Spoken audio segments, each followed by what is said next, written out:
예, 저는 37살이고 직장에 다니고 있는 아기 엄마입니다. 아기는 올해 이제 4살이 되었습니다. 지금 남편이랑은 같이 맞벌이를 하다가 지금은 이제 남편이 육아휴직을 하고 집에서 이제 아이를 돌보고 있습니다. 이제 질문 드릴 거는 2가지인데요. 첫 번째는 이제 남편이 지금 아직까지 우리 사회가 여자가 일을 하고 남자가 육아휴직을 해서 이렇게 아이를 보면 그 직장 내에서도 이렇게 보는 시선이 곱지가 않습니다. 남편이 한 번도 그런 스트레스를 저한테 표현은 하진 않았지만은 직접적으로 대놓고 말은 하지 않았지만 간접적으로 이렇게 뭐 술을 많이 먹고 다니고 아이를 보면서 아이 재우고 나가서 술 먹고 그리고 뭐 혼자 해외여행을 가겠다 그러고 갔다 오고 막 그러더라고요. 저는 그래 나 대신 아이를 봐주고 있으니까 그래 다녀오십시오. 마시십시오. 그냥 이렇게 하면서도 마음속으로는 굉장히 괴롭더라고요. 그리고 또 한 가지는 또 스님께서 이제 엄마에게는 아이가 먼저라고 하셨습니다. 그 부분도 공감을 하고 또 스님께서 아이가 행복하려면 또 엄마가 행복해야 된다고 그렇게 말씀을 해주셨습니다. 저는 이제 2가지 이제 직장을 다니면서 제가 일을 하면서 얻는 그런 행복하고 또 아이를 키우면서 얻는 행복 그 2가지를 다 병행해서 잘하고 싶은데 그게 굉장히 어려움을 많이 느낍니다. 스님께서 좋은 말씀 주시면 가슴에 새기고 잘 실천하도록 하겠습니다. 네, 애기 없고 직장 가면 돼요. 애기 데리고 길은. 근데 그 애기를 키우는 아빠가 그 애기한테는 아빠가 엄마가 되거든요. 그 엄마가 재워놓고 나가 술 먹고 들어오고 힘들어가 해외여행 가고 그럴 때 아이가 그 아빠가 아이 엄마처럼 느껴질까? 우리가 보통 엄마 품이라 그러잖아요. 엄마 품으로 느껴질까? 안 느껴질 수도 있고. 그건 뭐 휴직을 할 필요가 없지. 빨리 직장에 복귀시켜야지. 그건 아무 의미 없는 짓이지. 그건 이웃집 아줌마 키우는 거나 아무 차이가 없지. 그러니까 자기가 직장에 뭐 얼마나 자기가 직장이 좋은데 그렇게 남편한테 애기를 맡겨놓고 자기가 직장에 다녀요. 남편이 애기 키우면 안 된다 이런 얘기를 내가 하려는 게 아니라 3살 때까지는 엄마가 키우고 모든 우리들은 여러분들 제가 이게 애기 얘기할 때만 조금 언성을 높이고 설명이 좀 길어지는 이유가 여러분들 그냥 한번 생각해 보세요. 내가 애기라고 생각하자. 태어났다고 하자. 그럼 모든 아기는 자기 엄마의 품 안에서 자라고 싶어요? 안 자라고 싶을까? 네? 이 남녀 이런 거 우리가 커서 남자니 여자니 뭐 권리가 어떠니 이거는 커서 사람들이 생각하는 거고 이 강아지도 강아지 새끼는 제 어미로부터 노루도 노루 새끼는 제 어미로부터 사람도 사람 새끼면 제 어미로부터 젖을 빨고 어때요? 그 품 안에서 자라고 싶잖아. 그래야 이 아이가 엄마의 품이라고 하는 우리가 모든 데서 엄마의 품이라는 게 엄마의 품이라는 뭐 이 세상에서 제일 안전하고 포근한 것을 엄마 품이라 그러잖아. 그렇게 말해야 안 해요? 예. 엄마의 품을 느끼고 싶다는 거예요. 나는 그 권리를 아이한테 줘야 되지 않느냐는 거예요. 누구도 그 아이의 권리를 뺏을 저는 권리가 없다. 그래서 우리가 아이를 낳게 되면 적어도 아이가 엄마의 품을 느낄 수 있는 그래야 심리가 안정이 된다는 거예요. 그래서 그건 꼭 우리가 아이의 권리에 대한 거니까 아이는 자기 말을 못하잖아. 그래서 제가 아이를 대신해서 이걸 꼭 강조하는 거예요. 그래서 이런 직장맘들이 스님한테 좀 불평이 많습니다. 이건 무슨 남녀 차별인가? 전 남녀 차별을 얘기하는 게 아니에요. 남자에 대한 여자의 차별이나 권리를 얘기하는 게 아니고 아기의 권리를 얘기하는 겁니다. 아기 권리. 그러니까 여성이 대통령이든 아기 엄마가 대통령이든 임금이든 판사든 검사든 그게 무슨 관계가 있어요. 아기에는 자기 엄마일 뿐이에요. 다른 그 무엇도 아니에요. 아기의 권리의 입장에서 엄마가 아기의 권리를 인정해 줘라. 그러니까 3살까지는 그 따뜻한 품을 느낄 수 있도록 해줘라. 그래서 이제 4살부터 소위 유치원 교육이라고 하는 교육이 가능하면 학교에 보내면 돼요. 유치원에 보내면 되는 거예요. 그때는. 그리고 엄마는 직장에 나와서 자기 일 하면 돼요. 그때는 다른 사람이 보조적으로 좀 봐줘도 돼요. 그러니까 이것은 남편하고 아무 관계없는 일이에요. 남편이 해줄 수 있다면 엄마가 아기를 편안하게 돌볼 수 있도록 남편이 집에 좀 일찍 들어와서, 그러니까 남편이 아기를 안고 돌보고 아내가 밥을 하라는 게 아니라 아기 엄마가 아기를 잘 돌볼 수 있도록 거기에 필요한 보조적인 역할을 남편이 해줘야 된다. 설거지를 좀 해주든지 밥을 해주든지 빨래를 좀 해주든지 청소를 좀 해주든지 이렇게 해야 된다는 거예요. 그 역할을 바꿔서 하자 이게 아니에요. 그런 면에서 그 남편은 굉장히 가사를 나누는 그런 책임은 지지만은 그 가사를 나누는 기준이 지금 안 맞게 나눴다는 거예요. 그 애기한테도 아등 도움이 안 되고 그냥 남편도 별로 자부심을 못 느끼고 자기가 해야 할 일을 남편에게 떼넘긴 거예요. 자기가 해야 할 역할의 일부를 남편이 좀 도와준 게 아니고 자기 책임을 남편한테 떠넘겨요. 좋은 말로 부부 책임진다 이런 핑계로. 그게 뭐 여성의 권리 아니에요. 그거. 자기 엄마의 권리를 포기한 거나 엄마의 책임을 다하지 않는 거지 그게 여성의 권리에 들어가는 건 아니라는 거예요. 그런 면에서 남편은 바로 직장으로 복귀하도록 하고 그 다음에 애가 4살 됐다니까 이제 유치원에 다닙니까? 예, 지금 다니고 있습니다. 유치원에 다니면 그죠? 남편도 가끔 데려오고 자기도 가서 데려오고 또 할머니도 가서 도와주고 뭐 그렇게 이제는 괜찮아요. 그러나 나중에 아기가 클 때 아기가 몇 살까지 엄마가 키웠어요? 휴직을 자기가 얼마나 하고 아기를 키웠어요? 저는 출산 휴가만 3개월하고 아이는 계속 시어머니께서 봐주셨습니다.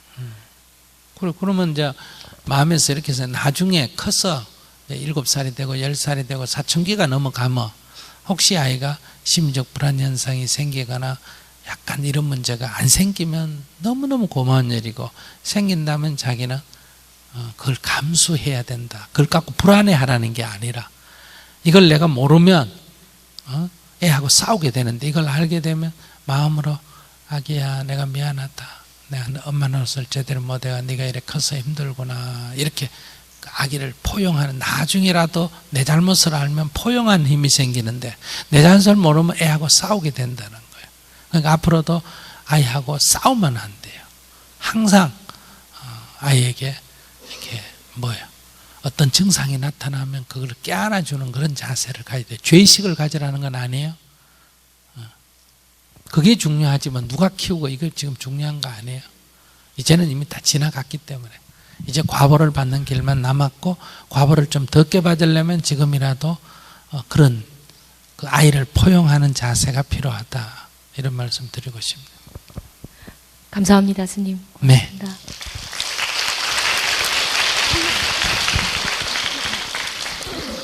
지금 제가 가지고 있는 고민이 뭐냐면 2가지인데요. 첫 번째가 이제 저도 내년에 이제 4학년이 되고 이제 사회에 나가게 되는데 거기에 대한 불안감, 내가 할 수는 있을까? 근데 여기에 집중하기에도 되게 바쁜데 제가 속이 되게 좁아서 그런지 제 주변 사람들이 되게 많이 미워요. 제 주변 사람이라고 하면은 학교 사람들이겠죠. 특정한 사람들이 되게 싫은 사람들이 있어요. 그 사람들 때문에 미우니까 제가 해야 할 일 공부겠죠. 공부도 제대로 잘 안 되고 집중하지 못하고. 그래서 제가 지금 이제 답변을 얻고 싶은 건 어떻게 하면 사람을 덜 미워할 수 있을까? 그리고 이제 취업에 대한 불안감 이걸 어떻게 더 좀 줄일 수 있을까? 여기에 대한 답변을 얻고 싶어서 질문하게 됐습니다. 젊은 사람들 입장에서는 그럴 수도 있겠다 하는 거는 뭐 되는데 취업에 대한 불안감이 지금 취업한 것도 아니잖아. 자기 취직될지도 모르잖아. 안 될지도. 지금 자기 될지 안 될지에 대한 두려움이란 거예요. 취업이 돼서 직장에 다닐 때 일어나는 것에 대한 두려움이요. 사실 저는 내년에 임용고시를 보거든요. 예. 그 고시가 안 될까 봐 많이 1학년 때부터 계속 불안했어요. 근데 이제 3학년이 되니까 정말 돌이킬 수 없을 정도로 너무 커져서 이제 보는 사람들마다 저보고 하는 말이 고등학생이 네. 공부하는 게 중요해요. 시험에 떨어질까 봐 걸릴까 봐 내 앉아가 공부하는 그 생각하는 게 중요해요. 공부하는 거요. 자기 고등학교 때도 이런 일이 있었잖아. 네. 늘 공부한다고 앉아 있으면 혹시 떨어지면 어떨까, 떨어지면 어떨까 이런 걱정 많이 했잖아. 그래도 그게 지금 지나놓고 볼 때 고등학생이 지금 자기가 막 후배가 늘 고2나 고3이 공부는 안 하고 늘 시험에 떨어지면서 언니 어쩌죠? 만약에 내가 떨어지면 어떡하지? 재수는 어떻게 하죠? 맨날 이런 거 물으면 자기 뭐라 그럴까? 떨어지는 걸리는 일단 지금은 공부를 해보고 떨어지면 그때 가서 생각하자. 대학은 언니 어떻게 다녀야 돼? 생활을 어떻게 해야 돼? 이런 거 물으면 대학도 안 가본 게 자꾸 그런 거 물으면 뭐라 그러니? 우선 네 대학 들어와서 물어라. 들어온 뒤에 내가 얘기해 줄게. 이런 얘기 하지 않을까? 해요. 그러니까 자기는 일단 임용고시 준비하는 게 중요하고 무슨 말인지 알겠어요?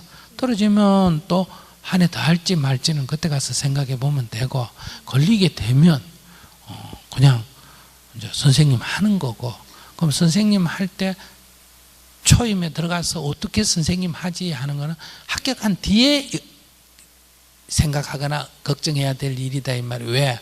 자기 임용고시 합격 못할 수도 있기 때문에 못하면 그건 걱정 아무리 해봐야 아무 도움이 안 되는 거잖아. 어떻게 생각해? 여기 지금 애인도 없는 게 결혼하면 어떡할까 걱정하는 사람들 굉장히 많아요. 그래서 는 물어봐요. 결혼할 사람이 있어요? 뭐 없어요? 그래. 지금 생각하고선 여자친구는 남자친구를 사귀는 게 지금 중심이지. 지금 결혼 생활 어떻게 할 건지 걱정이 중심은 아니잖아. 그러니까 이런 것이 뭐냐? 인생을 낭비한다. 이걸 갖다 번뇌라 그래요. 뭐라고? 번뇌. 번뇌는 뭐다? 쓸데없는 생각을 한다. 쓸데없는 생각을 지금 하고 있다. 그러니까 그런 쓸데없는 생각은 버려야 돼요? 더 해야 돼요? 그래서 번뇌는 버리는 거다. 그러니까 쓸데없는 생각을 지금 하고 있어. 그게 걱정이 되는 거는 이해가 되는 거예요. 그러나 그런 걱정은 쓸데없는 생각에 속한다. 인생을 살아가는데 아무 도움이 안 되고 삶에 방해만 된다. 이런 얘기. 더 물어볼 거 있으면 물어봐요. 이제 인간관계 문제인 것 같은데 되게 싫은 사람이 있어요. 근데 되게 싫은데 사람들은 그냥 무시하라고 해요. 거기에 대해서. 근데 무시가 잘 안 돼요. 여기 자기가 뒤로 한번 돌아봐요. 예. 자, 고래 써 있어요. 자, 여러분께 내가 묻는 대로 대답하세요. 고양이 좋아하는 사람 손 들어봐요. 고양이 좋아하는 사람. 네, 손 내리세요. 고양이 싫어하는 사람 손 들어봐요. 내리세요. 자, 개 좋아하는 사람 손 들어봐요. 내리세요. 개 싫어하는 사람 손 들어봐요. 네, 내리세요. 자, 돌아섰어요.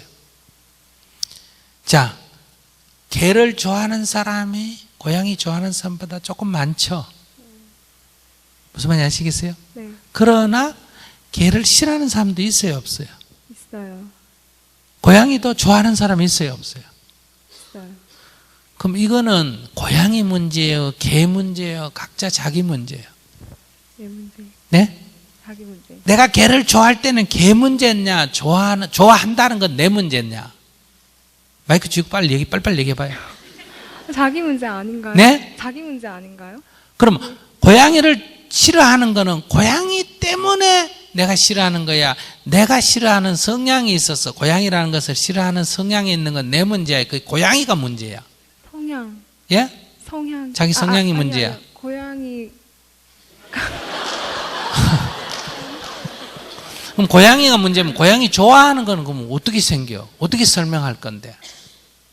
고양이를 좋아하는 사람은 그럼 어떻게 설명할 거며, 개를 좋아하는 것이 개 문제라면 개를 싫어하는 거는 그럼 어떻게 설명할 건데? 개는 개고 고양이는 고양이고, 사람은 그걸 싫어하는 사람도 있고 좋아하는 사람도 있는 거예요. 그럼 그 각각의 사람의 문제다 이 말이에요. 그걸 어떤 사람은 좋아하고 어떤 사람은 싫어하는 거예요. 그런 것처럼 자기는 지금 자기가 어떤 사람을 싫어하는 건 자기 문제인데 마치 자기는 그 사람 문제인 것처럼 지금 생각하고 있다 이 말이에요. 그러니까 내가 싫어하면 괜찮아. 그런데 자기가 고양이 좋아하면 어때요? 고양이 데려다 키워도 되고 싫어하면 집에 안 키우면 되듯이 그 사람을 싫어하면 같이 싫으면 같이 안 살아도 되고. 근데 이제 이런 문제죠. 회사 들어가는데 어떤 사람이 싫다. 싫으면 나오면 돼요. 근데 돈이 필요하면 싫어도 다녀야 돼요. 누가 자기 학교 다닐 때 아르바이트 할 때 난 고양이 싫어하는데 고양이 봐주면 하루에 100만 원씩 준다 그러면 자기 싫어도 봐줄까 안 봐줄까? 그렇지. 그거 똑같은 거예요. 그게 조금 싫지만은 그거보다 더 돈이 필요하면 다니는 거고. 근데 돈을 아무리 많이 줘도 싫은 게 더 강하면 버리는 거고 그런 거예요. 세상 사람 다 나름대로 다양한 거예요. 내 취향. 그러니까 여러분들이 지금 법륜 스님이 좋다고 법륜 스님 좋은 사람은 아니에요. 여러분들이 지금 법륜 스님이 좋은 사람인 줄 알죠? 아니에요. 그 이 중에 싫어하는 사람이 있다고 나쁜 사람이냐? 그것도 아니에요. 여러분들이 취향에 내가 법륜 스님이 자기 취향에 좀 맞는 거예요. 취향에 좀 맞는 사람이 좀 왔어요. 그뿐이에요. 근데 저 법륜 스님 같은 사람이 자기 취향에 안 맞는 사람도 있을까 없을까? 있어요. 그런 사람은 뭐 중이 서잘데기 없이 저런 소리는 하나, 중이 좀 참선을 가르치든 화두를 얘기하든지 이런 얘기를 안 하고 뭐 내 애들 때리고 무슨 취직 얘기하고 애 키우는 얘기하고 인생 상담이나 하고 있지. 그게 상담사가 해야 될 일이 중이 할 얘기가 이렇게 비판하는 사람 많아. 그걸 어떡하라는 얘기예요. 지가 싫다는데. 그러니까 자기가 회사 가든 직장을 가든 친구를 만나든 내 취향에 맞는 사람이 있고 안 맞는 사람이 있을 뿐이지 세상은 어우러져 살고 있는 거예요. 그래서 취향에 맞는 사람만 만나고 안 맞는 사람만 안 만나고 그래도 돼요. 그러면 이제 취향에 맞는, 대통령이 취향에 맞는 사람이면 내가 이 나라에 살고 안 맞는 사람이 안 산다 하면 자기는 늘 5년마다 이사 다녀야 돼요. 그러면 누가 여기서 종속변수예요. 자기가 종속변수가 되는 거예요. 자기가 늘 쫓겨다니는 거예요. 그러니까 그 사람이 내 취향에 맞든 안 맞든 그거는 늘 그런 사람이 있는 거예요. 그러니까 내가 직장에 갔는데 그런 사람이 있어도 내가 직장 생활을 하려면 그런 사람도 같이 그냥 사는 거예요. 동물원에 가면 뭐 호랑이도 있고 토끼도 있는데 좋아하는 동물도 있고 싫어하는 동물도 있으면 뭐 좋아하는 동물 조금 더 보면 되고 싫어하는 동물도 구경해야 돼요. 그런 생각을 할 수 있으면 큰 문제 없어요. 자기가 좋아하는 사람을 막 친하고 싫어하는 사람 막 고개 외면하고 이러면 자기는 이 세상 사람의 절반밖에 만날 수 없는 그런 한계를 가진 인간이 되지. 폐쇄를 하는 건 뭐예요? 그만큼 자신감이 없는 거. 왜? 그만큼 보는 눈이 좁으니까. 그래서 울타리 쳐서 그걸 유지하려는 거예요. 그만큼 바보지 뭐. 자기 손해지. 북한이 저렇게 하다 보니까 결국은 기술도 떨어지고 자꾸 떨어지잖아요. 그러니까 공격적이 되거나 방어적이 되거나 자꾸 그러잖아요. 그러니까 내 취향에 맞나 안 맞나 그건 별로 중요 아니에요. 그런 생각으로 그건 내 취향일 뿐이지 저 사람이 문제가 아니다 이 말이에요. 그 사람도 다 자기 내가 취향에 안 맞는 그 남자 좋아하는 여자 있을까 없을까? 있겠지. 그를 부모로 둔 딸도 있을까 없을까? 있지. 그를 자랑스럽게 생각하는 엄마도 있을까 없을까? 있어. 그렇게 자기만 너무 잘난 척 하지 마. 알았어요? 네, 그래. 감사합니다. 스님께 여쭤보고 싶은 게 다름이 아니고 이제 저희 부모님에 관련된 건데. 네네. 저희 아버님, 저희 부모님들께서 이제 팔순 되셨습니다. 네. 약주를 엄청나게 좋아하시고 지금도 많이 드시려고 하시는데 아버님, 어머님이 다 아버님께서 아버님이.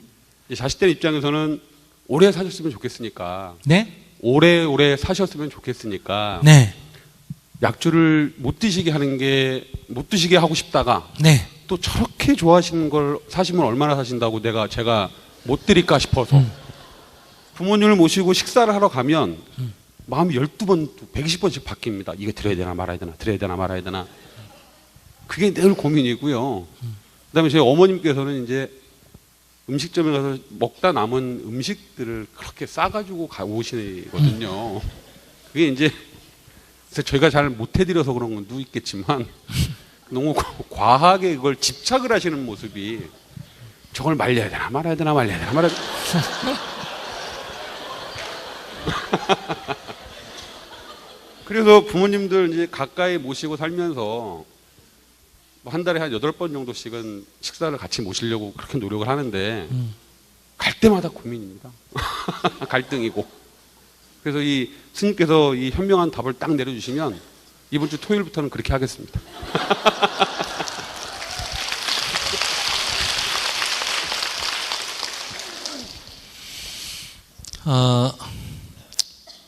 1년 된 어린 나무가 있고 네네. 100년 된 고목이 있을 때 어느 게 잘 휘어져요? 어린 나무가 잘 휘어지겠죠. 고목나무는 휘어져요? 안 휘어져요? 안 휘어지겠죠. 그러면 사람 몸이 어린아이 몸이 이렇게 유연해요? 어른 몸이 유연해요? 어린아이 몸이 유연하겠죠. 네? 어린아이 몸이 유연하겠죠. 그러면 이 정신작용, 그러니까 뭐 같은 거 따라 배워라. 그럼 애들이 빨리 따라 배워요? 어른이 빨리 따라 배워요? 아이들이 빨리 따라 배우겠죠. 배우죠. 네네. 그러면 이 어른, 즉 늙었다, 나이 들어 늙었다 할 때는 자연현상으로서 고목나무와 같은 거예요. 아시겠습니까? 네네. 그래서 육체도 유연하지가 못하고 정신도 유연하지가 못하다. 즉 고쳐지지 않는다는 거예요. 이미 굳었다. 네네. 그래서 이게 어른의 특징이에요. 어린아이의 특징은 뭐든지 따라 배운다는 거예요. 그러니까 애를 키울 때는 아이의 특징이 따라 배우니까 모범을 보여야 돼요. 네. 근데 아빠는 밤 12시 들어오면서 애 보고 너 8시까지 들어와 이렇게 얘기하면 아빠의 폭력, 파워에 눌려가지고 8시에 들어오긴 들어와도 아이가 그거를 기쁘게 수용할까 안 할까? 안 하겠죠. 그래, 속으로 뭐라 그럴까? 지나 빨리 들어오지 그러겠죠. 뭐라고? 지나 빨리 들어오지 그러겠죠. 그렇게까지는 아니고 뭐라 그럴까? 그냥 속으로 이래요. 니는 이래요. 네네. 나는 TV 보면서 니는 가서 공부해라 그러면 니는 와 TV 보노. 니는 이래요. 아시겠어요? 절에 살면서 스님은 떡 앉아 예불 시간에 예불 안 나가고 애 보고 이마 예불 시간 됐다 들어가 이러면 속으로 니는 이래요. 이게 아이의 특징이에요. 네네. 그러니까 아이를 교육시킬 때 모범을 보이면 자연스럽게 따라하는 거예요. 네네. 그러니까 이래라 저래라 할 필요가 없어요. 여러분들은 애들에게 이래라 저래라 가르치려고 하는데 이래라 저래라 하는 건 자기가 안 하고 애를 시키는 거예요. 그렇기 때문에 그건 교육 효과가 없습니다. 저항이 있어요. 그럼 왜 따라하느냐? 그건 힘이 붙이니까 따라해요. 그래서 항상 자기가 힘이 생기면 저항을 해요. 사춘기 되면 이제 저항을 하기 시작하는 거예요.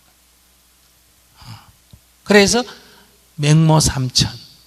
맹자 엄마는 애를 가르칠 때 애를 시장통에서, 그러니까 엄마가 아빠 없이 남편 없이 혼자 사니까 시장에서 장사를 했단 말이에요. 네네. 그러니까 애도 장사를 따라해. 근데 맹자 엄마는 맹자를 뭐로 키우고 싶은데? 관리로, 학자로 키우고 싶은데 이게 장사 흉내를 내는 거예요. 그럴 때 우리 엄마들은 교육을 어떻게 합니까? 내가 힘들어서 이렇게 장사하는 이유는 네 하나 공부시키려고 그러는데 네 왜 공부 안 하고 장사 흉내 내니? 종아리 때려가면서 공부하라 이래 가르치는 게 우리가 지금 하는 교육이에요. 근데 맹자 어머니는 그걸 보고 아이의 성질을 딱 파악한 거예요. 그래서 어디로 이사 갔다? 학교 옆으로 이사 간 거예요. 그리고 일자리를 학교 옆에서 할 수 있는 일자리를 찾은 거예요. 그러니까 아이가 자유한적 주위에 있는 환경에 물들어서 환경에 영향을 받아서 뭐 한다? 공부하는 흉내를 내는 거예요. 그러니까 교육의 최고의 교육은 뭐다? 모범을 보이는 거예요. 그럼 어른을 모실 때, 그럼 어른과 같이 살 때는 어른의 특징이 뭐냐? 변하지 않는 게 어른의 특징이에요. 그러니까 자기가 아버님 보고 술을 드시게 해야 되나 말게 해야 되나 이건 뭐예요? 자기가 아버지를 변화시킬 수 있다는 지금 과대망상을 하고 있잖아. 자기가 아버지를 변화시킬 수가 있어요, 없어요? 그 없지만 이제 있어요, 없어요? 없죠. 없는데 자꾸 아버님을 변화시키려면 안 변하니까 아버지를 미워하게 될 거 아니에요. 자연적. 엄마 습성을 변화시킬 수 있어요, 없어요? 없어. 그러니까 아버지가 드시겠다면 드리고 안 되겠었다면 안 드리고 많이 드시고 돌아가시면 장례치료 드리고 그러면 되고. 어머니가 음식을 그렇게 가져오는 거는 그 어머니의 평생 살한 삶이 저부터도 그래요. 저부터도 식당에 가면 많이 시키면 지금도 그래요. 많이 시키면 늘 잔소리를 하게 돼요. 왜 먹지도 않는 음식을 시키냐 이거야. 그러면 요즘 젊은 사람 볼 때 스님이 잔소리가 심하다 이렇게 되는 거예요. 그러니까 시켜서 다 먹을 수 있는 걸 시키면 오케이 좋아. 돈이 문제가 아니라 왜 못 먹는 걸 시키냐 이거야. 먹을 만큼만 시키지. 근데 이래 나오는 걸 어떻게 해요? 그러면 남으면 가져가야 돼. 자기가 어머니에 맞게 조금 시켜드리든지 많이 시켰으면 가져가든지 그 어머니가 옳은 행동이에요. 자기가 그렇게 안 자라놓으니까 자기의 잘못된 생각으로 어머니를 지금 고치려고 하잖아. 설령 자기가 옳다 하더라도 어머니는 못 고쳐요. 그러니까 그건 어머니의 좋은 점이에요. 아이고 어머니는 참 어려운 생활을 하셔서 지금도 다 음식은 저렇게 아끼시구나. 가져가서 뭐 끓여먹고 우리가 끓여먹든지 못 먹으면 개라도 주든지 그렇게 그걸 쓰레기로 낭비하는 것보다는 가져와서 재활용하는 게 낫잖아요. 그런데 그 괜히 체면 때문에 그러잖아요. 서양의 유럽 같은 데 가보세요. 조금만 남아도 다 뭐 빼는 개를 준다고 뭐고 다 해가 다 가잖아요. 그 한국 사람은 그거 가져가는 게 창피하니까 이런데요.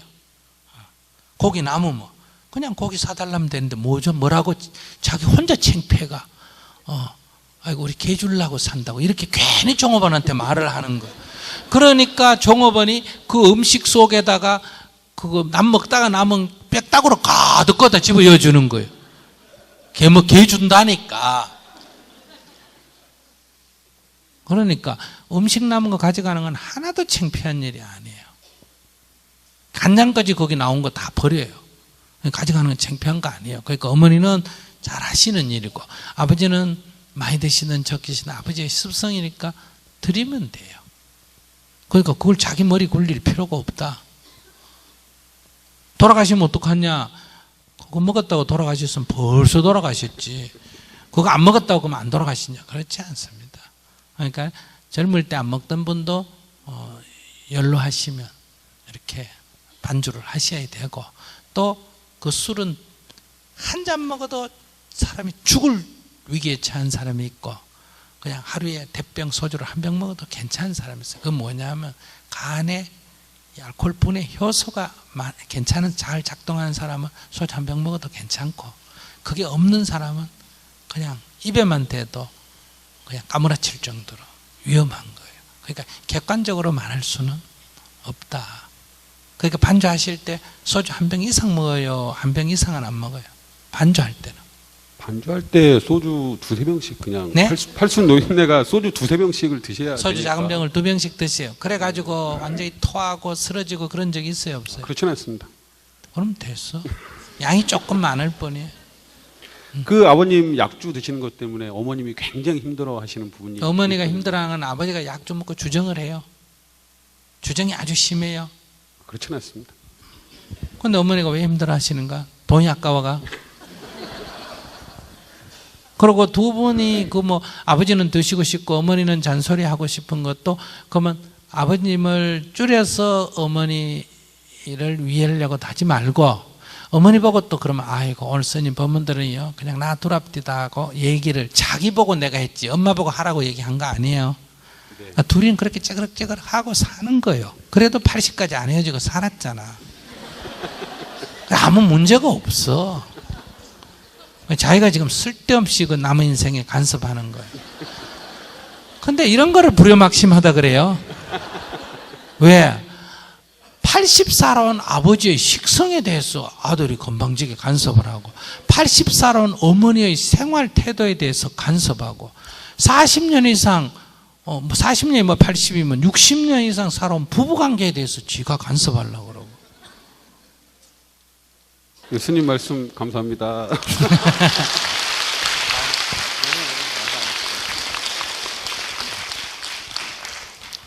이분이 이렇게 하셨지만은 여러분들 노인을 나중에 모시고 살면 시부모든 친부모든 노인 모시고 살면 어떻게 살아야 된다? 하자는데 하면 돼요. 아시겠어요? 가자 그럼 네 하고 따라가다가 안 갈래 하면 네 하고 안 오면 돼요. 그런데 여러분들 대부분 어떠냐? 가자 하면 안 갈래요 이러고 또 그래도 가자 해서 억지로 따라가다가 이제 돌아가자 그럼 돌아갈 거면 왜 왔어요? 이렇게 하면 안 된다 이 말. 가자 하면 네 돌아가자 하면 네 이러면 돼요. 오늘 외출하지 말라면 네 하고 할 일 있으면 외출하고. 아시겠어요? 너 왜 외출 안 한다 해놓고 했니? 하면 죄송합니다 이러고. 외출할 때 빨리 와 그럼 네 이러고. 빨리 올 수 있으면 오고 못 오면 내 볼 일 다 보고 늦게 오고. 왜 늦게 왔니? 하면 죄송합니다 이러면. 이게 네 하는 것도 긍정이고 죄송합니다 하는 것도 긍정입니다. 이건 부정이 아니에요. 아시겠어요? 늘 어머니의 뜻을 그냥 그렇게 수용하는 거예요. 그렇다고 어머니의 매여가 내 인생 살지 마라 이게 아니라 나는 나대로 그냥 사는 거예요. 난 나대로. 그 어머니가 화를 막 내시면 죄송합니다 그냥 그러면 돼요. 어머니가 화나셨구나 이렇게 받아들이면 돼요. 그렇게 살면 괴로워도 뭐 자기 괴롭지 내가 괴로운 건 아니니까.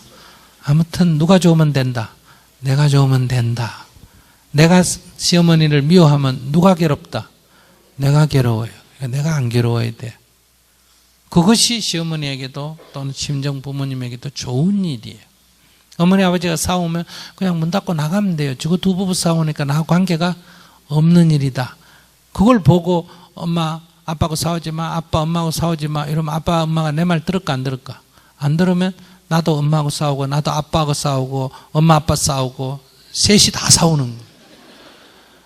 그런데 내버려 두면 나하고 엄마하고는 좋고 나하고는 아빠하고는 좋고 엄마 아빠만 싸우죠. 3변 중에 1변만 싸우고 2변은 괜찮아요. 이게 유리하냐? 3변이 다 싸워야 유리하냐? 이런 거는 현명하다 그래요. 바보 같다 현명하다 이 차이예요. 그래서 남의 인생에는 가능하면 관여 안 하는 게 좋습니다. 그러니까 80된 남의 인생에 남의 부부 인생에 제발 관여하지 마라. 먹는 식성에 관여하지 생활 습관에 관여하지 부부 관계에 끼어들지. 그래서 자기 머리 아픈 거예요. 그러니까 항상 아이고 이렇게 생각해. 우리 아버님은 약주를 많이 드시는데도 참 건강하시다 이래. 우리 어머니는 저렇게 아껴 쓰시는데도 참 건강하시다. 두 분은 저렇게 사랑 싸움을 자주 하시네. 이렇게 생각을 해요. 내 없이도 그들은 잘 살아왔어요. 내 없이도 잘 살아왔어. 내가 뭐 역할을 해야 된다 이래 너무 생각하면 안 돼요. 네, 다음 분. 제가 공부가 재미있을 때도 있는데요. 네. 귀찮고 지루해요. 네. 그리고 그러니까 공부를 꼭 해야 될까요? 안 해도 돼요. 예. 그리고 살아가는데 꼭 필요한 과목이나 뭐 공부해야 될 게 있다면 어떤 게 있을까요? 자기는 앞으로 세상에 살아갈 때 친구들 사이에 항상 어디를 가도 죽을 때까지 이렇게 학력 쓰는 난이 있어요. 그럴 때 자기는 대학 다니다 관도도 거기 대졸이라고 쓰는 게 기분 좋겠어요? 대중태라고 쓰는 게 기분 좋겠어요? 고졸이라고 쓰는 게 기분 좋겠어요? 상관 안 하겠어요. 그 자신 있어요.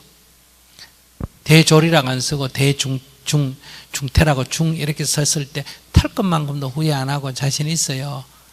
에이 그만 졸업해버릴 걸 이런 생각이 들어요. 그게 좀 헷갈려요. 자기는 자기가 지금 볼 때 나중에 뭐 대중태 이렇게 써도 자기는 인생에 크게 문제가 없을 것 같아요. 나는 고등학교 다니다 관뒀는데 아무 문제의식을 안 느껴요. 솔직하게 말해가. 그렇다면 그만둬도 돼요. 자기 그 수준이 되느냐고 물어보는 거예요. 이거 굉장한 수준이에요. 아시겠어요? 대학을 다니는 수준보다 더 높아야 이 정도 돼요. 자, 그렇게 될 수 있으면 관둬요. 될 수 없으면 그냥 다녀요. 이왕제 다니는 거. 지금 몇 학년이에요? 2학년이요. 2학년이야. 그 자기 학교 다니기 싫다 이거지? 솔직히 말해가. 아니요. 학교 다니기 싫은 게 아니라 공부하는 게 너무 지루해요. 근데 공부를 안 하면 학교를 못 다니는 거지. 공부하러 학교 왔는데 공부하기 싫으면 학교를 다니기 싫다는 말과 똑같지. 그럼 학교 와서 공부는 안 하고 노는 건 재밌다 이 얘기예요? 그럼 무슨 얘기예요 도대체? 그러니까 학교는 다니고 싶고 공부는 하기 싫다 이 얘기예요 지금? 예, 그러니까 왠지 고등학교는 졸업해야 될 것 같고 그래서 지금 고등학교 다녀? 네. 몇 학년이에요? 2학년이. 2학년. 네. 그럼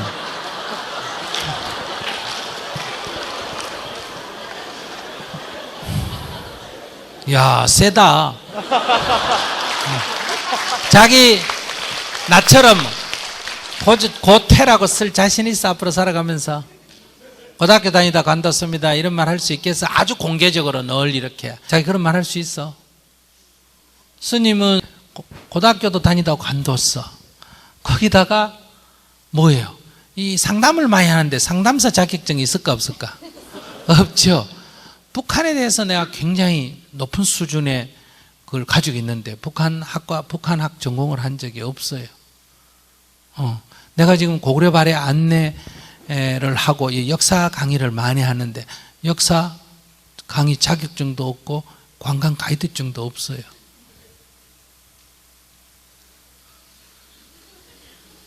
자신 없지? 그지? 잘 모르겠어요. 그 다음에 두 번째, 보통 대한민국의 평균으로 생각할 때 고졸 정도는 하고 그만둬야 되겠어? 고퇴를 하는 게 좋겠어? 고졸하는 게 좋을 것 같아요. 그럼 지금 다니면 고등학교는 졸업할 수 있을 것 같아요. 대학 가는 게 조금 어렵지? 네. 그러면 그거는 뭐 적당하게 하세요. 근데 이제 내 경험에 의하면 이래요. 스님이 예를 들어서 인연과보라는 불교의 원리를 가르치고 싶다. 그럴 때 할머니들이다. 그러면 어떻게 하느냐? 콩 심은 데 콩 나고 팥 심은 데 팥 난다. 가는 말이 고와야 오는 말이 곱다. 이렇게 설명을 해요. 그럼 할머니도 알아들을까 못 들을까? 알아들으실 것 같아요. 알아듣겠지. 근데 고등학생을 만나면 이걸 어떻게 가르치느냐?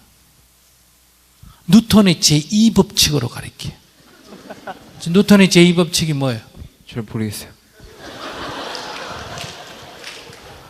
그러니까 고등학교 2학년이 뉴턴의 제2법칙도 모른다.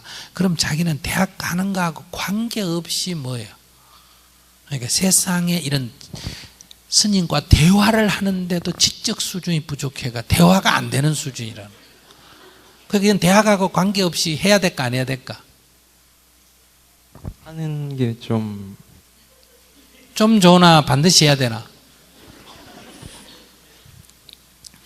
예. 뉴턴의 제2법칙이라는 건 간단한 거예요. 여기 물체가 있는데 이 물체가 움직인다.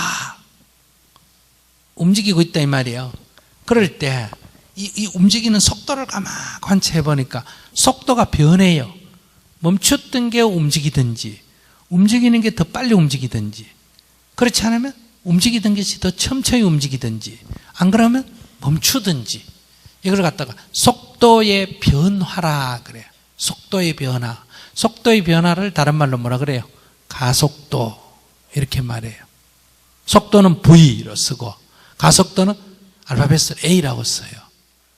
그러면 이 속도가 변하는, 가속도가 생기는 거는 힘이 가해져야만 생겨요. 힘이 가해지면 속도의 변화가 일어나고, 속도의 변화가 일어났다는 건 반드시 힘이 가해졌다.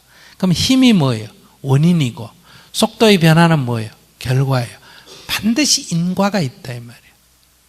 무슨 말인지 아시겠어요? 네. 인과가 없을 수가 없어요. 속도의 변화는 일어났는데 힘이 작용 안 했다, 이런 일이 없고, 힘이 작용했는데 속도의 변화가 없다, 이런 일은 없다는 거예요.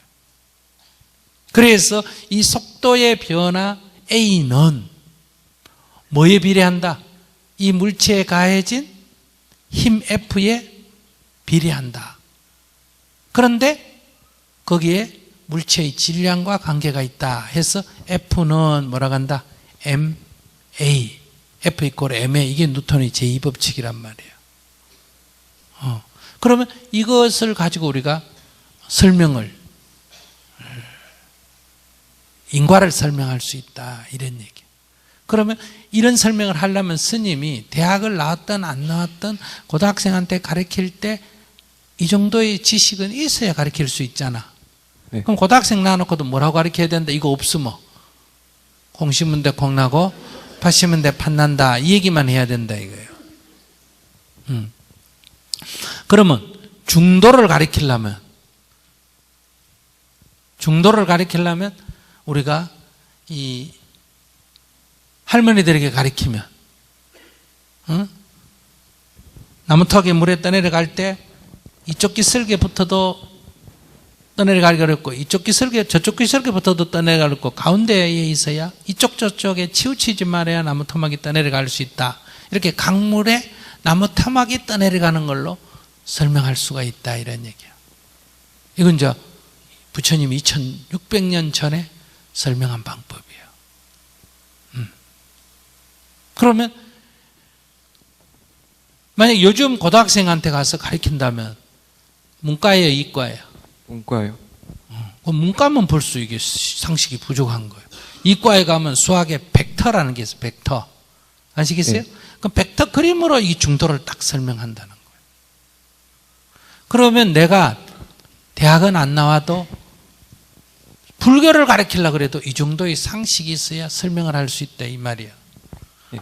그럼 자기가 미술을 하든 음악을 하든 농사를 짓든 스님이 되든 뭐가 되든 자기는 지금의 고등학교 교과 과정은 앞으로 국민의 평균 상식 수준은 된다, 이런 얘기예요.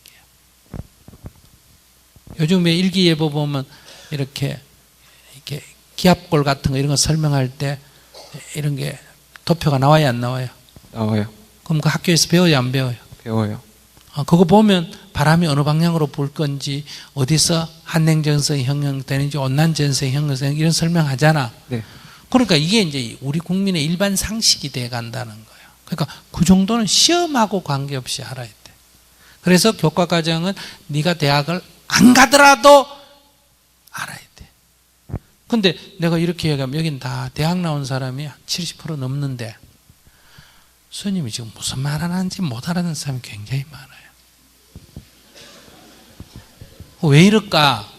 이 사람은 시험을 치기 위해서 공부를 한다는 거예요. 그러니까 일회용 휴지하고 지식을 일회용 휴지처럼 하는 거예요.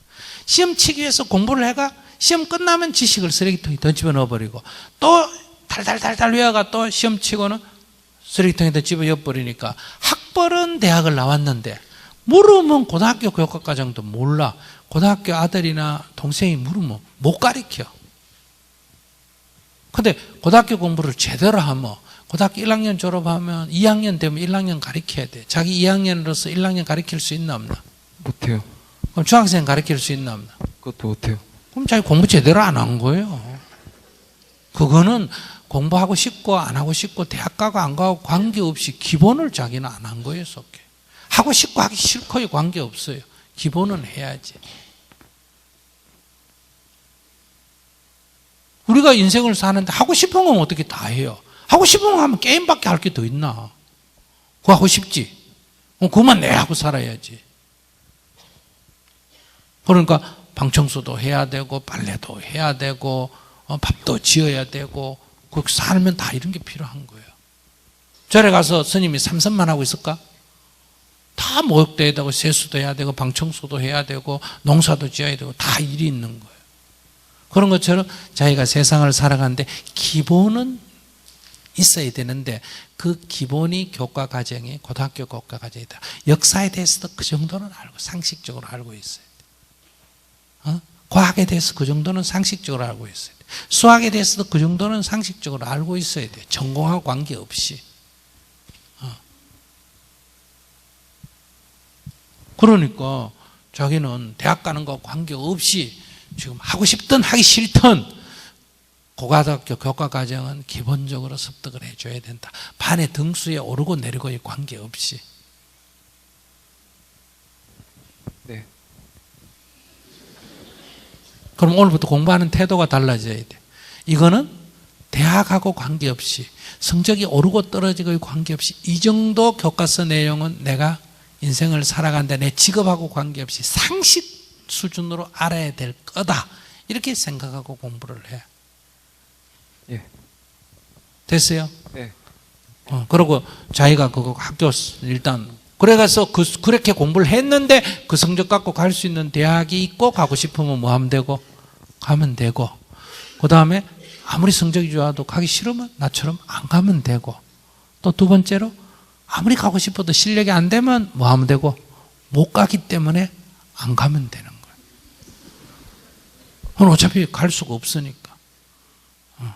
그래도 가고 싶으면 재수해가 성적을 올려가 가면 되고 그건 나중에 결정할 일이에요. 지금 고등학교 졸업할 때까지는 자기는 대학에 가든 안 가든 관계없이 그 정도는 상식으로 공부한다. 정리가 됐어요? 예, 저 문과니까 문과 것만 잘 하면 되죠. 예. 문과 것만 하면 되는데 대학을 안 가게 되더라도 이과 수학도 공부하면 좋다. 상식으로. 대학하고 관계없이. 그 정도는 제 경험에 의하면 상식으로 공부. 나도 저기 지금 주로 스님들이 가르치는 건 주로 문과 수준 아니 이게 이과 수준 아니잖아. 그죠? 그래도 그 정도는 알아야 세상에 대해서 얘기할 수 있어요. 그래서 나중에 내가 5가지 학생이 물었으니까 공부 딱 기억을 해. 알았지? 네. 5가지 부분은 공부를 해야 돼. 직업에 관계없이 나이에 관계없이 이렇게 건전한 세상을 인식을 할 때 건전하게 인식을 하려면 이 5가지의 부족함은 세상을 인식할 때 건강하게 인식을 못해. 편견에 치우치기가 쉬워. 첫 번째가 물질이 어떻게 형성이 됐고 물질이 뭔지를 알아야 돼. 물질의 근원이 뭔지를 알아야 돼. 이건 다른 말로 하면 이 우주의 생성 원리에 대해서 알아야 돼.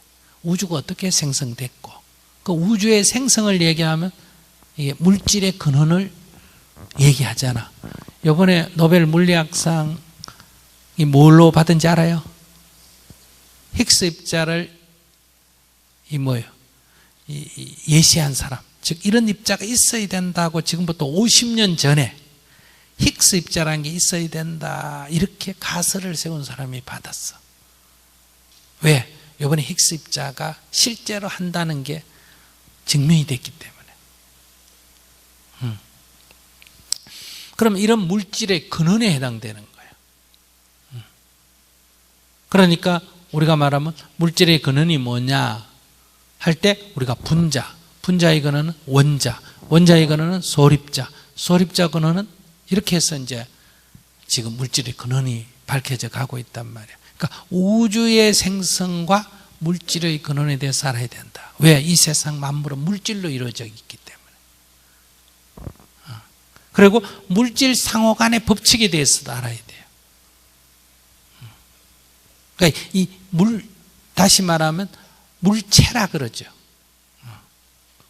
상태, 물질의 상태가 물체인데 물질의 상태가 변하는 것은 물리 변화라 그래. 그 다음에 그 물질의 질이 변하는 건 화학 변화라 그래. 화학 변화에서는 우리가 뭐가 일어난다? 질량 불변의 법칙, 뭐 배수 비례의 법칙, 일정 성분비의 법칙 이런 게 성립하는 거예요. 그러나 그 물질의 근원인 원자 핵이 변하는 변화는 핵 변화라 그래. 거기에는 질량 감소가 일어나. 그 감소된 질량은 에너지로 바뀐다. 그럼 에너지 E는 우리 항상 아인슈타인 얘기하면 나오는 게 E 이퀄은 뭐다? MC 자성 이런 얘기 하잖아. 무슨 소리인지 못 알아듣네.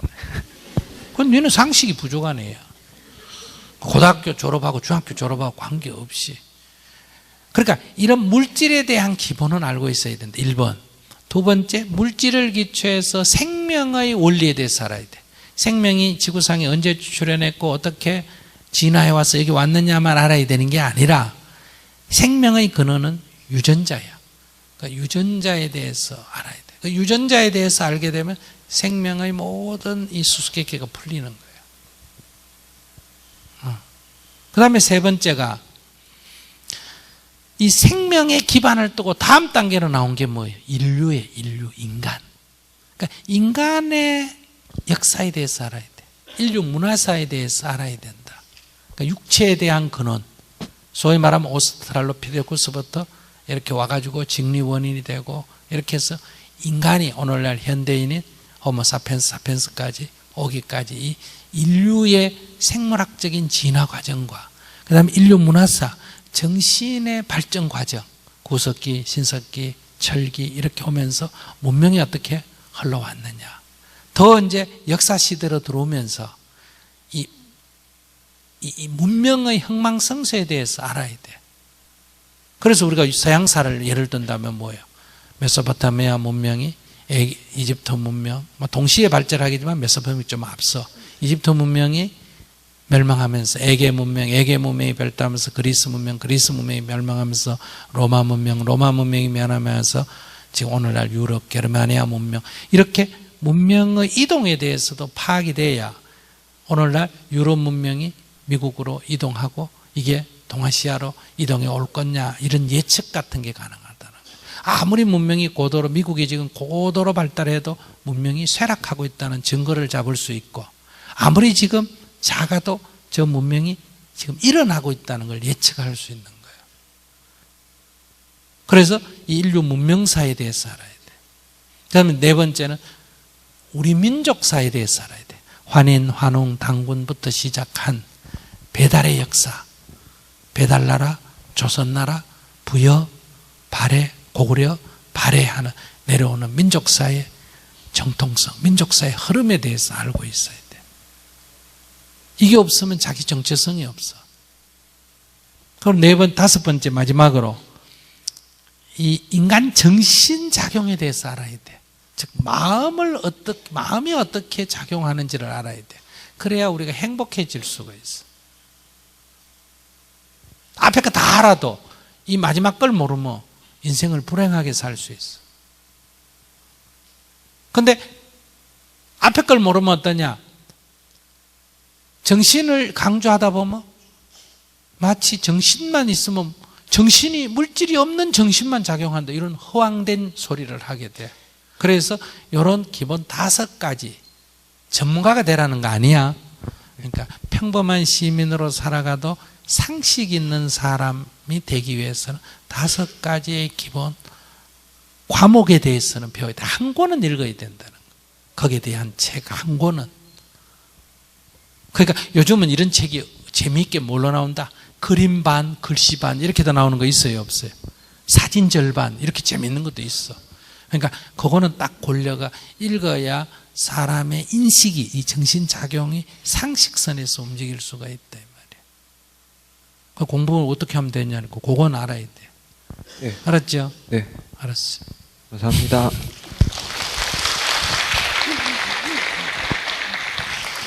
학생한테 내가 학생 핑계로 이런 얘기하니 찔리는 사람 좀 있을 거예요. 열린 사람 손 들어봐요. 내리세요. 나이에 관계없이 공부해야 돼요. 알았죠?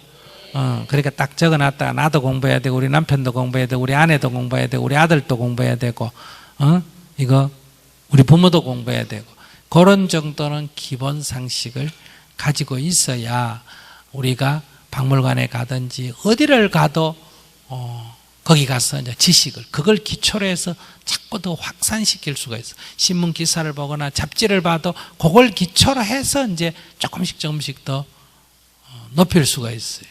그러니까 적어도 남이 하는 말에 대해서 이해하는 수준은 돼야 돼요. 스님들이 올라와 가지고 이 스님은 경을 읽어야 된다고 저 스님은 경이 필요 없다 그러고 이 스님은 이 경이 좋다 그러고 저 스님이 저 경이 좋다 그러면 다 와서 헷갈려 해요. 스님 어느 게 맞습니까? 이래. 그 헷갈리는 거는 뭐예요? 그 사람이 나를 헷갈리게 하는 게 아니라 내가 지적 수준이나 지혜가 없기 때문에 내가 헷갈리는 거예요. 밖에서 바람이 부니까 내 마음이 흔들리는 거예요. 그러니까 딱 기본 지적 수준이 있거나 인식 수준이 있으면 저 스님은 저쪽 종파 사람이구나, 저 스님은 저 종파 사람이구나, 저 스님은 저 학파 사람이구나, 이렇게 그냥 듣는 거예요. 그 학파 입장에서는 그것도 일리 있는 얘기네. 그 스님 말도 그 입장에서 일리가 있는 얘기네. 그러니까 무당이 구슬해도 저런 거는 저 입장에서는 저것도 괜찮아. 그러니까 무당도 미신이 어떠냐 안 그러고 문화재로 막 어때요? 보존 가치가 있다고 막 해줄 줄도 알고 이렇게 되는 거예요. 그럼 왜 헷갈리느냐? 남이 하는 얘기를 듣고 자기의 기본 지적 구성이나 인식 체계가 없기 때문에 흔들리는 거예요. 스님이나 목사님 말에 현혹이 돼가지고 우왕좌왕하는 거는 그 사람도 문제가 있겠지만 흔들리는 여러분들이 문제예요. 그러니까 그런 수준은 안 되게 자기 인생을 살아야 된다. 알았어요? 자기 학생. 그러니까 고등학교는 아직 고등학교 다닐 동안에 고등학교 학습은 착실하게 해야 되나 안 해야 되나? 해야 되는데 굳이 내가 권유한다면 그거 갖고 부족하기 때문에 고등학교 다닐 때 플러스 알파 5권 책을 읽든지 고등학교 교과 과정에 조금 더 애가 역사 교과를 학교 역사책을 읽으면서 조금 도서관에 가가지고 이야기 한국사라도 좀 더 읽든지 무슨 말인지 아시겠어요? 문과 수학을 하면서 조금 플러스 알파가 이과 수학도 이렇게 재미삼아 좀 공부를 하든지 예를 들면 공부를 이런 마음으로 하면 공부가 저절로 재밌어져요. 또 학생 공부하니까 공부 얘기 좀 더 해줘야지. 자, 공부를 어떻게 하면 효과적으로 하느냐? 그러니까 공부를 책상에 오래 앉아있다고 공부 효율이 나는 거 아니에요. 알았죠? 그러면 오늘 내가 배우는 학과에 대해서 첫째 예습을 해야 돼요. 예습의 기본은 자세는 다 알아간다가 아니에요. 뭘 모르는지를 파악해가 가는 거예요. 그 예습 시간은 많이 할 필요가 없다. 오늘 내가 배우는 학과에 잠시 살펴보면서 뭘 내가 모르고 있구나 하는 궁금함을 갖고 수업이 임해야 돼요. 내가 뭘 모른다는 걸 알고 수업이 임해야 된다. 그러면 수업 시간에 집중도가 굉장히 높아지고 얘기하는 게 귀에 팍팍 들어와요. 그리고 그게 10개를 몰랐는데 7개가 수업 들으면서 해결되고 3개가 질문이 되는 거예요. 들었는데도 잘 모르겠다. 그럼 질문이 바로 나오는 거예요. 그래서 예습이 최고로 중요해요. 두 번째, 수업 시간에 집중을 해야 돼요. 근데 예습을 하면 집중이 저절로 돼요. 여러분들이 물어서 내가 대답하니까 집중이 딱 되잖아. 그죠? 근데 지금 얘기 별로 집중 안 되지. 왜? 묻지도 않았는데 내가 지금 얘기해 주니까. 그래서 두 번째, 수업에 집중해야 된다. 세 번째 뭐냐? 수업이 끝나고 종치면 발딱 일어나가 놀러 나가면 안 돼. 다 나가더라도 딱 메모한 거를 처음부터 끝까지 한번 살펴보고 나가야 돼. 한 3분 정도라도 시간을 내가. 안 그러면 학교 끝나고 집에 돌아와가지고 다시 한 5분 정도 오늘 공부한 걸 다시 살펴봐야 돼. 왜? 이거 복습이라 그래. 복습을 하면 기억력이 2배가 높아져. 근데 복습을 안 하고 덮어버리면 나중에 또 1시간 더 공부해야 돼. 3분만 하면 될 거를 50분 해야 돼. 그러니까 이렇게 공부하면 내일 시험 치면 오늘 다시 쭉 패서 한번 쭉 읽어보고 가면 돼요. 잊어버렸던 것 다시 이렇게 기억을 되살려가 들어가면 되는 거예요. 그러면 뭐 놀아가면서 공부해도 된다 이 말이야. 그리고 뭘 모르는지 딱 잡아가 수업에 임하면 수업 시간에 억수로 재미도 있고 재미가 있으면 집중이 돼요. 우리 막 컴퓨터 게임할 때 자기 집중 하나 안 하나? 엄마가 불러도 뭐 소리도 안 들리지. 왜 그럴까? 재미가 있었어. 그러니까 집중은 집중하겠다고 생각해야 하는 게 아니고 재미가 있으면 저절로 집중이 돼. 그러니까 재미가 있으려면 그러면 뭘 알고 모르는지를 구분해서 접근하는 거예요. 그래서 스님의 강의에 이 집중도가 딴 강의보다 조금 높다면 그건 스님의 강의 기술이라기보다 여러분들 묻는 데 대답하니 그래. 자기 관심사니까 집중이 높은 거예요. 근데 여기 뭐 스님한테 통일 문제 물으러 왔는데 계속 개인 문제가 물으면 저 뒤에 앉아 졸다 가버리는 사람이 있어. 또 자기는 인생 문제 물으러 왔는데 계속 스님이 통일 얘기하면 어때요? 졸다 가버리는 사람이 있어. 자기 관심사가 아니면 아무리 집중하라 그래도 집중이 잘 안 돼. 그래서 자기가 예습을 하면 그게 자기 관심사가 돼. 그러니까 오늘부터 공부를 어떻게 한다? 아침에 학교에 일찍 가면 1시간 정도에서 전과목을 예습하든 그 수업 전에 휴식 시간에 예습을 하든 알아서 뭘 모르는지를 파악한다. 예습을 많이 해가 아는 척 한다가 아니에요. 뭘 모르는지를 알고 간다. 수업 중에 집중한다. 끝나고 잠깐 복습한다. 이렇게 공부하면 설렁설렁해도 어때요? 잘할 수가 있어요. 성적을 잘한다는 건 성적을 올린다는 뜻이 아니에요. 성적은 결과로 올라가면 올라가고 말면 말고 지식이 내게 된다. 이런 관점을 갖고 지식을 쌓으면 지혜로 연결이 됩니다. 그런데 자기의 그 궁금함이 없이 지식을 쌓으면 지식은 편견이 돼서 지혜에 오히려 장애가 된다. 이렇게 말할 수가 있습니다.